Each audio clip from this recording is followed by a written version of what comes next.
If I'm going to have to tell the story, then I'm going to have to start at the very beginning.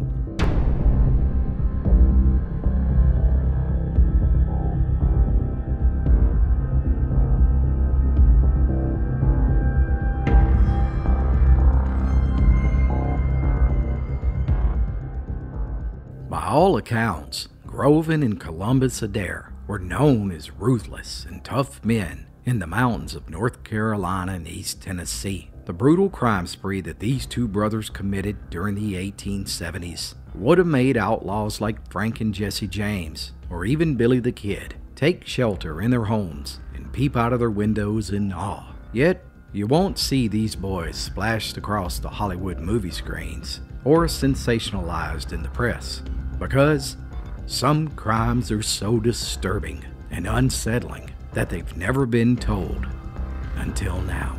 Buckle up for the true story of two of Appalachia's deadliest outlaws, the Adair Brothers.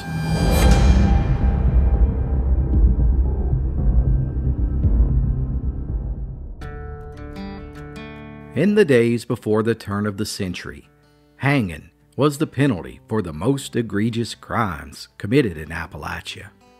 It had to be. From the time that the earliest settlers began to make their way into these mountains, so did the outlaws and desperados who wanted to just disappear. Indeed, there was no shortage of bad men, and many of their stories have been passed down, telling of the harsh deeds and terrible crimes they committed. And of these type of men, none were meaner than the Adair brothers of Rutherford County, North Carolina. On the heels of the Civil War, the brothers stole everything that wasn't nailed down.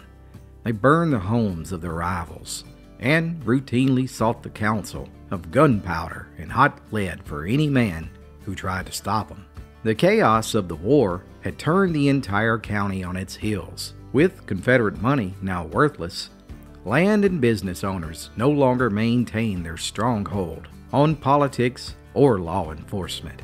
And the Adair brothers routinely plundered and ransacked these men. The law, more times than not, simply looked away, fearing the wrath of these two brothers. Simply put, everybody feared them. Many wild and gruesome tales about them were told around coal stoves on cold winter nights, whenever men gathered to talk about current events.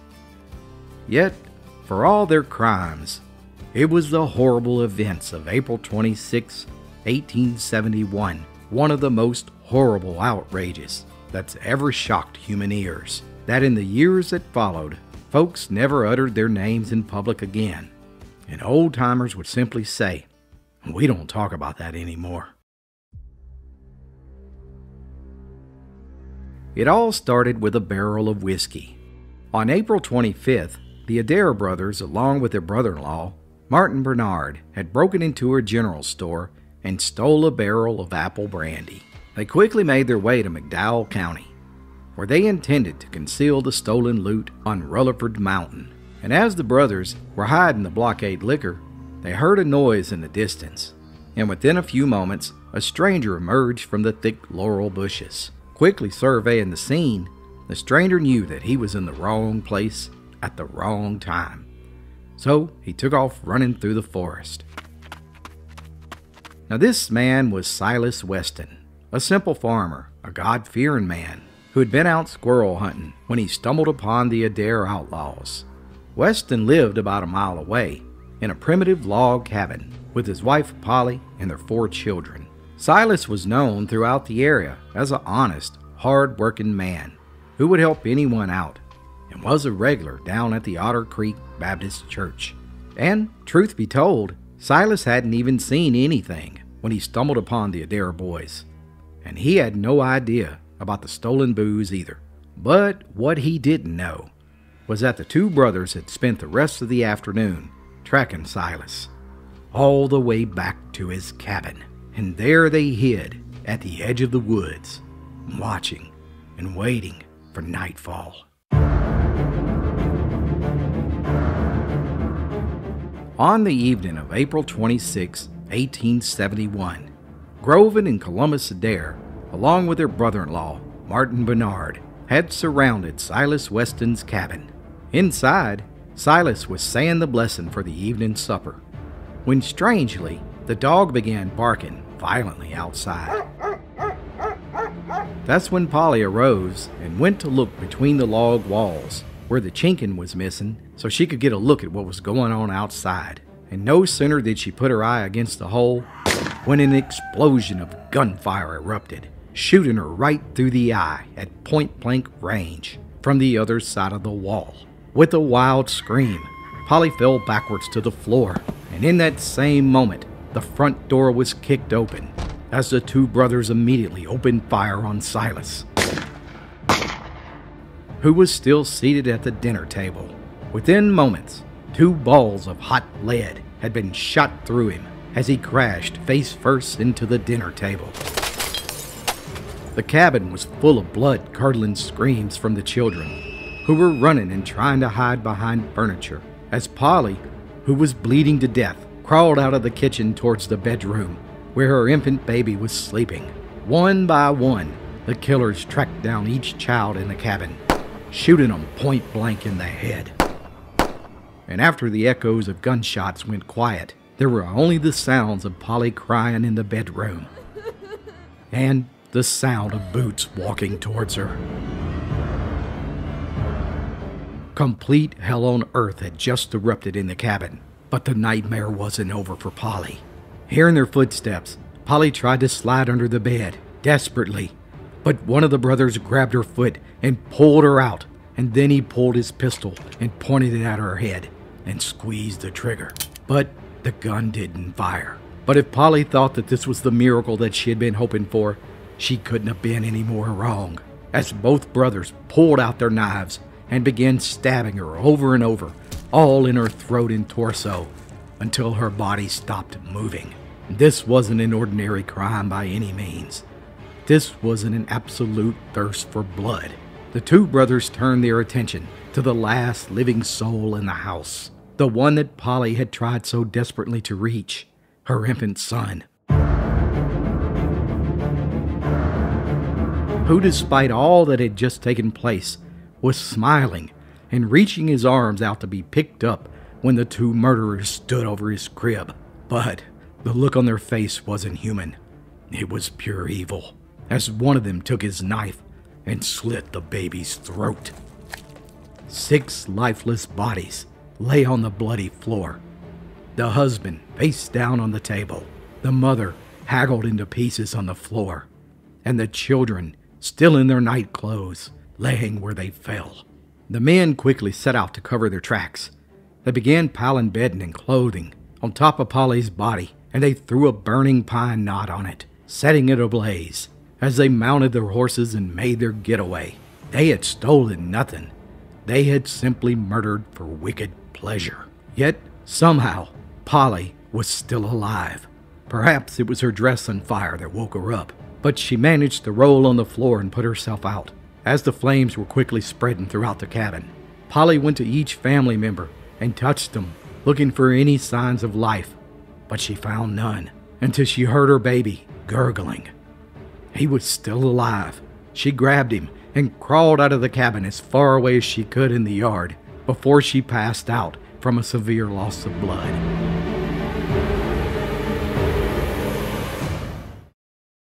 Hey guys, JD here. Click the link below to check out my new book. It's full of stories just like the one you're listening to right now. Now, back to the story.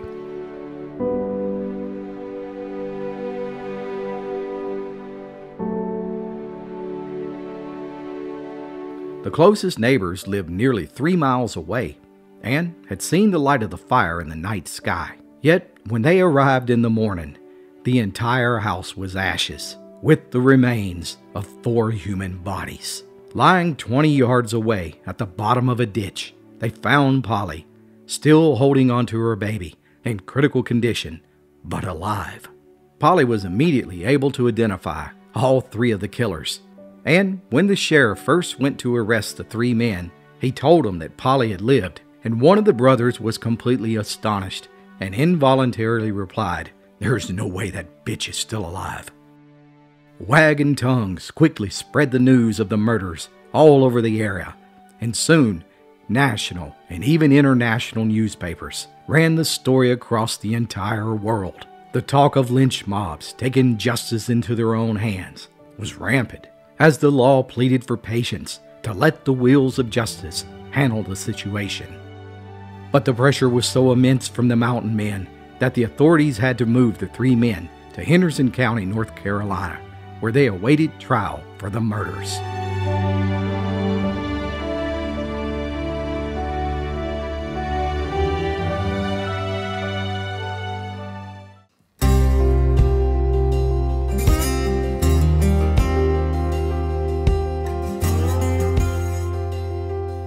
Both Columbus and Groven Adair maintained their innocence during the trial, and they even smirked as Polly took the stand and told the events of that fateful night. But there was no way Polly would let them get away with what they had done to her family. And because of her sheer will to live that night and her courage on the stand, all 3 men were found guilty of murder and arson, and each one of those charges on its own in North Carolina was automatic death by hanging. By June of 1882, all 3 men awaited Judgment Day in Henderson County Jail. For weeks, they could hear the hammering and the sawing and the crude jokes of the workers outside of their window building the gallows. It was all too much for the brother-in-law, Bernard, who summoned the sheriff and gave a full guilty confession of the crime in exchange for them postponing his execution by just a few more weeks. Finally, the day of June 12th came, and people poured into Hendersonville early that day. They came from all over, men, women, and children, by stagecoach and ox cart, horseback, and buggies, and some on foot. Whole families with picnic lunch baskets, all in the festive holiday spirit to see the big event. And as the day went on, there was drinking, disorder, and fighting among the spectators. Yet at the same time, fathers held their children aloft on their shoulders to get a better view. Finally, at high noon, the sheriff, who was also the local Baptist preacher, marched the 2 men at gunpoint to the top of the scaffolding, at which point he holstered his pistol and pulled out his Bible and quoted a bit of scripture. Neither of the brothers seemed moved, and they refused to bow their head. Instead, they gazed defiantly towards the crowd, and when asked if they had any last words, they only requested to have a look inside of their coffins. And after a few minutes of staring at them, they thanked the crowd for coming and told the sheriff, "Well, let's give them what they came for."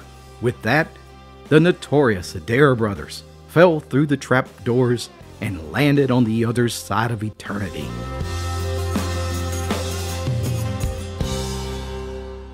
Now, some may wonder what causes people to become monsters like the Adair brothers. It's important to note that as this event was taking place, the 2 men's mother was sitting at the foot of the gallows on a wagon, ready to claim the 2 bodies of her sons.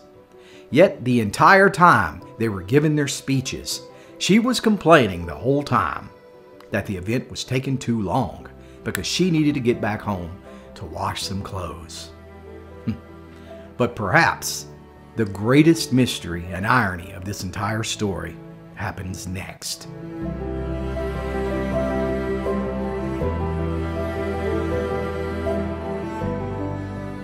Now, to better understand what follows, it's necessary to remember that all this happened over 150 years ago, long before electric lights. But there was still unfinished business at hand with that 3rd man involved in these crimes, the brother-in-law, Martin Bernard. He was being held in the county jail as his rescheduled hanging was quickly approaching. The jail was dimly lit by coal-burning lamps placed in brackets in the jail corridors, and the jailer always carried with him an oil-burning lantern, whose smoke-smudged globe often gave out little light. Well, the night before Martin Bernard was to be hanged, he was sitting in his cell. Dark had fallen, and just then there was a knock on the jailhouse door. The jailer held up his lantern, and standing there before him was a woman, dressed as all mountain women dressed back in that day. She had on a high-neck blouse and a billowing dress that reached below her ankles to her heels and practically swept the floor as she walked. And under that dress were several petticoats, Her head was in a sunbonnet that all but concealed her face, and by the dim light of the lantern, the jailer recognized Miss Bernard, the wife of the condemned man. She had come to plead with the jailer to let her spend this last night in the cell with her husband, who was to be hung when morning dawned. Now the jailer was a kindly man, and he granted her request. The next morning, as first light was breaking in the east, the jailer went to let Miss Bernard out. There was one last embrace in the cell with the wife and the husband, and then the wife with her sunbonnet pulled low and her head bowed in her hands as she wept openly.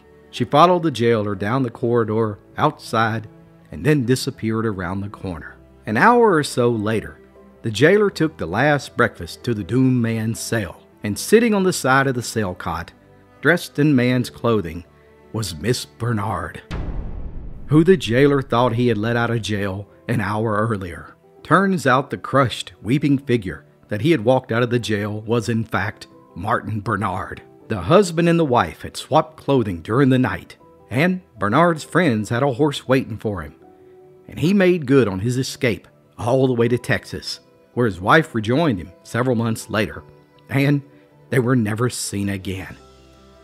Somehow, he had escaped justice, in this world at least. Even today, there's a marker that commemorates the lives of the Western family that were lost that night on 1871. The marker can be found at Round Hill Baptist Church Cemetery in Union Mills, North Carolina.